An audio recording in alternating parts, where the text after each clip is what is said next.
Assalamualaikum warahmatullahi wabarakatuh.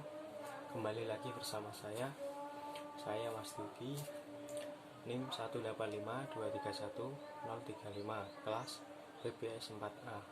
Di sini saya akan mempresentasikan hasil dari pengetahuan saya dan mencari-cari di beberapa referensi dimana untuk memenuhi tugas mata kuliah perhitungan keuntungan bank syariah yang diampu oleh Bu Melia.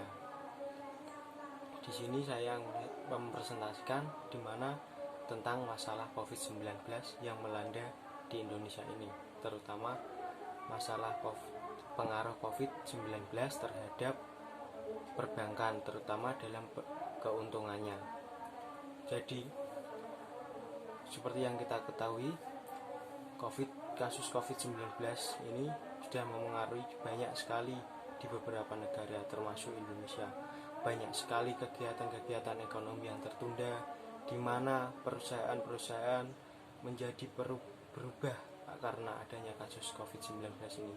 Banyak terjadi perubahan, misalnya terjadi pengurangan karyawan, terjadi pemberlakuan jam operasional yang semakin sedikit, atau bahkan mengeluarkan alat-alat sesuai dengan standar untuk memerangi COVID-19 ini.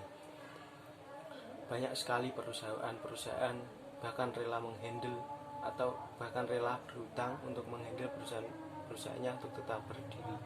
Banyak sekali juga yang mem-PHK atau merumahkan karyawan-karyawannya sementara waktu karena kasus COVID-19 ini.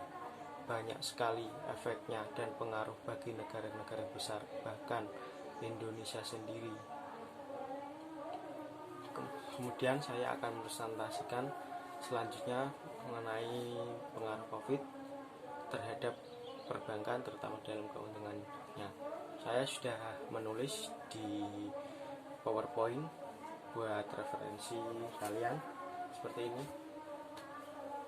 Ini dampak COVID-19.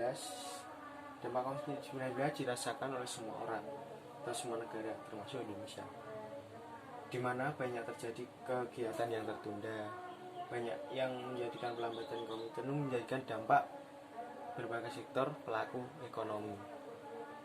Indonesia masih mengandalkan hasil impor, tentu sangat berpengaruh besar karena hasil impor terbesar Indonesia berasal dari Cina, di mana Cina sendiri adalah awal ditemukannya virus COVID-19 tersebut.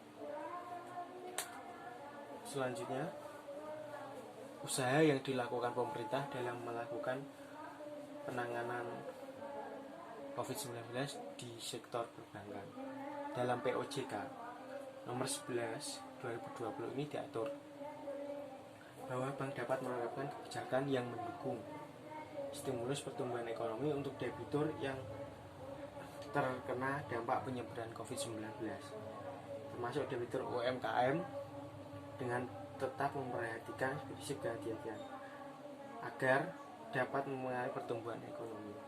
Jadi dalam POJK tetap memperlakukan penerapan kebijakan untuk stimulus kebijakan yang dilakukan oleh pemerintah. Kebijakan stimulus maksud terdiri dari penilaian kualitas kredit atau pembiayaan atau penyediaan dana lain hanya berdasarkan ketetapan berdasarkan pokok dan atau bunga untuk kredit, atau pembiayaan penyediaan dana lain dengan plafon sampai dengan 10 miliar. Ketentuan restrukturisasi ini dapat dilakukan tanpa melihat batasan plafon berlakunya POJK. Adapun cara restrukturisasi kredit pembiayaan dilakukan sebagaimana diatur POJK, penambahan fasilitas kredit pembiayaan atau pokok pengurangan dengan cara penurunan suku bunga, perpanjangan jangka waktu, pengurangan tunggakan atau pokok pengurangan tunggakan bunga, penambahan fasilitas kredit pembiayaan menjadi penyertaan modal. Bank dapat memberikan kredit pembiayaan penyertaan dana lain yang baru kepada debitur yang telah memperoleh perlakuan khusus sesuai POJK ini. Jadi POJK telah menetapkan di mana lembaga keuangan atau perbankan itu boleh meringankan beban nasabah. Jadi misalnya pengurangan suku bunga atau penunggakan biaya kredit bisa diundur tahun bulan depan atau bulan selanjutnya, bahkan bisa tahun depan seperti itu. Ini diambil dari info bank dalam menjaga daya tahan sektor real di perbankan di tengah pandemi. Diakses pada 17 April 2020.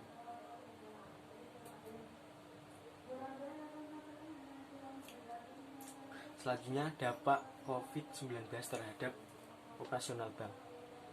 Tentu hadirnya COVID-19 ini sangat memengaruhi pada sektor perbankan, di mana keadaan yang tidak terkira ini atau yang tidak diduga ini begitu terjadi secara secepatnya. Begitu banyak kasus melanda, begitu banyak kasus positif di Indonesia, sudah hampir 1000 atau berapa itu. Hadirnya COVID-19 sangat mengaruhi operasional bank. Oleh karenanya pengelolaan risiko operasional wajib dilakukan dengan baik untuk meningkatkan kinerja layanan bank kepada nasabah. Di era pandemi ini, bank tetap ingin memberikan pelayanan yang semaksimal mungkin di tengah pandemi virus COVID-19 ini, di mana kita bisa memperhatikan beberapa perubahan yang terjadi pada operasional bank syariah. Pertama, penutupan unit bank operasional bank. Banyak kantor unit seperti kantor kas, kantor cabang, pembantu telah ditutup guna membantu pemerintah dalam penanganan stimulus COVID-19 ini. Banyak layanan dipindahkan ke kantor cabang untuk menghindari banyak risiko operasional bank. Kedua, jam operasional bank begitu berubah. Yang semula bisa sampai sore atau dari jam 8 sampai jam 4, ini hanya dibatasi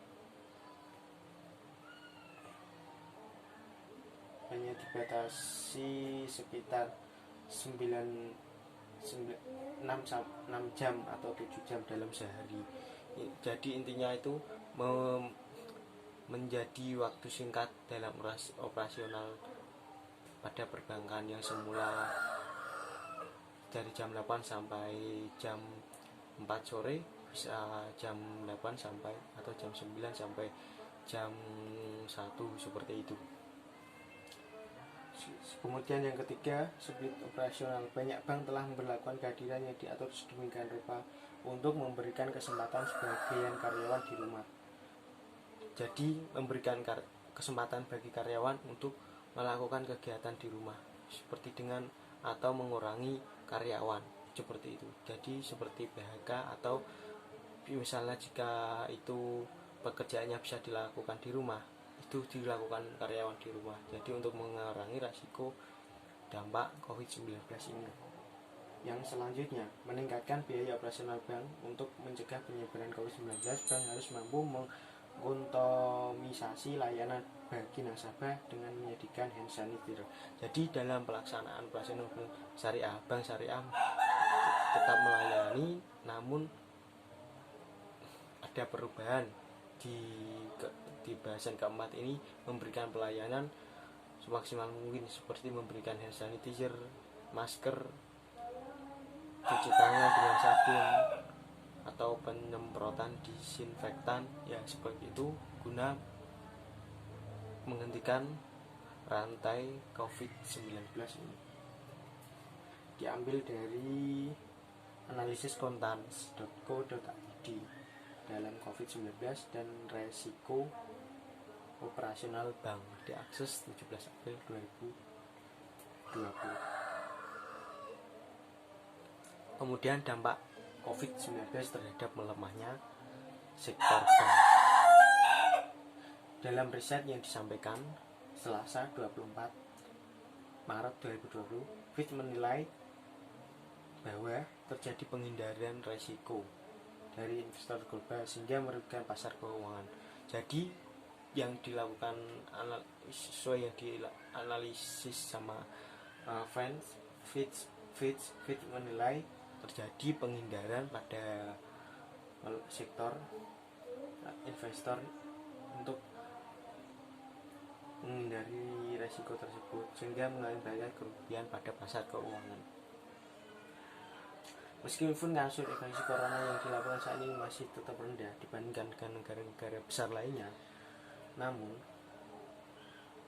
Fitch mencatat rupiah juga terdepresi cukup tajam terhadap dolar AS hingga turun sekitar 18% tahun ke tahun karena dana asing keluar ke tempat-tempat dianggap aman di luar negeri. Banyak sekali, ya seperti kita ketahui, banyak sekali investor-investor yang keluar dari di Indonesia dengan mencari keadaan yang aman di luar negeri sana.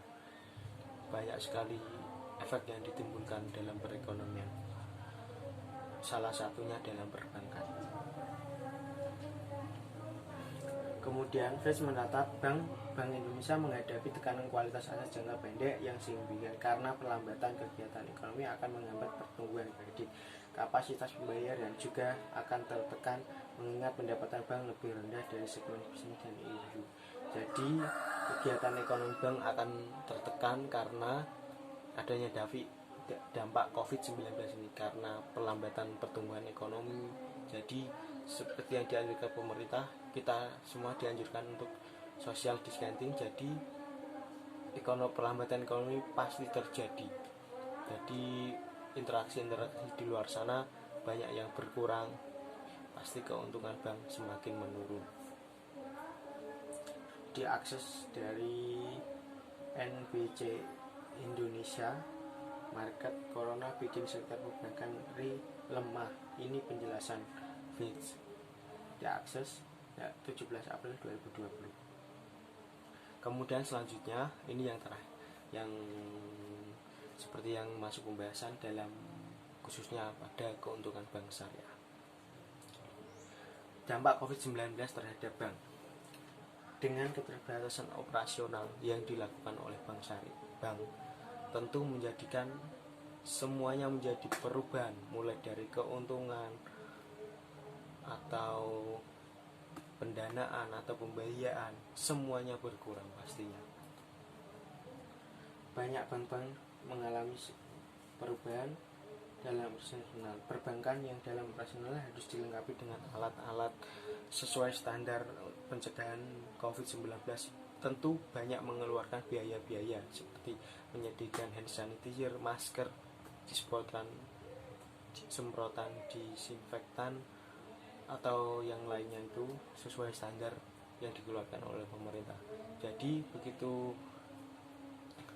pembiayaan pendanaan atau yang lainnya itu berkurang, namun bank tetap mengeluarkan anjuran pemerintah seperti alat-alat anjuran pemerintah untuk mencegah COVID-19 ini. Tentu menjadikan perbedaan mengenai pendapatan dan pengeluaran bank pada saat COVID-19 ini berada.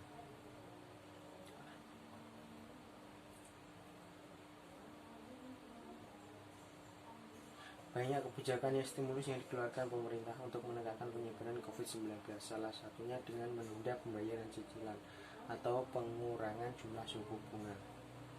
Hal tersebut menyebabkan operasional keuntungan di bank mulai berdampak semakin rendah. Dengan adanya kebijakan pemerintah di mana bisa melakukan penunggakan kredit dibayar bulan depan atau bulan selanjutnya atau bahkan tahun depan, kemudian terjadi pengurangan suku bunga guna memang yang dilakukan pemerintah baik guna menghentikan mata rantai COVID-19 ini. Namun bagi bank sangat merasakan, di mana bank harus mencari dana, bahkan mengeluarkan surat hutang untuk menghandle operasional bank demi tetap berdiri dalam maraknya wabah COVID-19 ini. Jadi dalam banyaknya tadi kebijakan pemerintah, masyarakat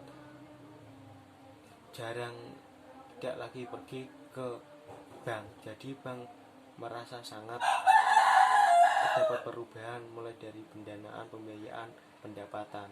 Jadi baik lebih sedikitnya pendapatan karena tidak lagi banyak orang yang berinteraksi atau bertransaksi, namun bank dituntut untuk menyediakan layanan yang dengan alat yang sesuai dengan standar yang dikeluarkan pemerintah, standar kesehatan, seperti menyediakan misalnya tentu menjadikan pendapatan bank-bank, lembaga bank-bank menjadi berkurang karena adanya kasus COVID-19 ini. Ya, semoga kasus COVID-19 ini cepat berakhir dan keadaan kembali normal, keadaan ekonomi kembali normal. Sebentar lagi Ramadan, tentu kita merindukan tarawih berjamaah, adanya Idul Fitri. Mari kita bersama-sama melakukan social distancing dengan tetap berada di rumah, jangan keluar saat tidak perlu banget. Keluar harus pakai masker. Tolong, ini demi sesama, bukan untuk kita sendiri. Karena kasus ini tidak bisa dianggap remeh. Mari bersama-sama melawan COVID-19 demi terciptanya keadaan yang normal kembali. Mungkin itu saja penjelasan dari saya mengenai dampak COVID-19 terhadap perbankan, terutama dalam keuntungannya. Tentu dampak COVID-19 memberikan pengaruh besar terhadap perbankan dan keuntungan perbankan. Ya, sekian. Jika ada salah tutur kata mohon dimaafkan karena masih awal seperti ini. Mungkin bisa diperbaiki di lain waktu saat membuat kembali. Dari saya, wassalamualaikum warahmatullahi wabarakatuh. Terima kasih untuk Bu Melia yang sudah memberikan tugas seperti ini.